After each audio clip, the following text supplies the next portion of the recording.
Who is Sanosuke Harada?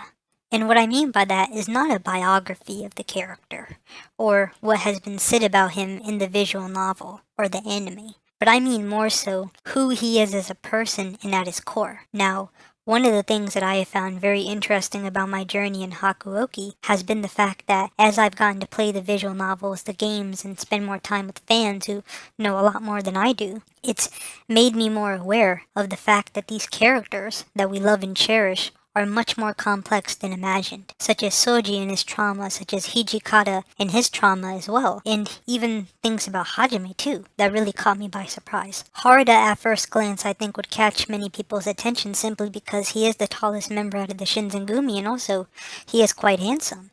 And to add more on to that, he is very charming, charismatic, and flirty and cheerful. But that's just only one or several aspects of who he is. In addition to that, Harada also is the only member in the Shinzengumi who is able to use a spear, which is basically a projectile weapon, along with the sword, which basically is a matchup with his counterpart Shiranui, who also happens to have a gun as his weapon. But as one starts to progress more through the content that Harada is in, we start to realize that he is one that does tend to have somewhat of a vicious side, as he punched Hesuke in the face for almost leaking information about the Shinzengumi's plans and what the hidden information was that he wasn't allowed to reveal. So that does mean that he's very duty-oriented, and he does take into account his pact and the secrets that he's supposed to keep. The other thing about Harada is that he is also someone who cares deeply for other people. For example, in the 3-part OVA that recently came out, he took responsibility for Chizuru being lost or kidnapped, even though that wasn't his fault. The other thing about Harada, which makes him a very interesting character to analyze, is that he's very respected among his peers.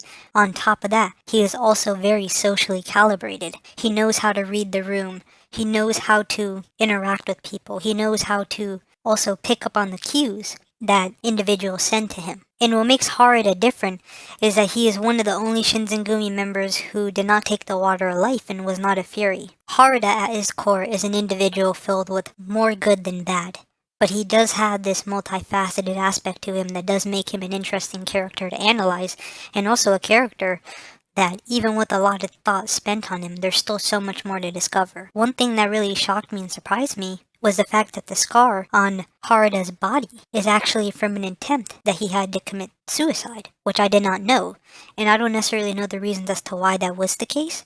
If someone could please provide me with the reason as to why that was the case, I'd appreciate that, and feel free to comment that down in the description below. But this is the brief video for today. I just wanted to try something new out for the channel, where I do a live commentary about a video instead of a scripted one, and also from there do more of a free flow kind of discussion that talks about things that are very broad and things that someone who wouldn't necessarily have to have a lot of Hakuouki experience or knowledge about could also talk about. If you enjoyed the video, please do leave a like and comment your thoughts down below on who you think Harada is. On top of that, if you're interested in discussing Hakuouki with me and other like-minded fans, please do check out my Discord server, which is linked down in the description below. Thank you for watching and have a great day.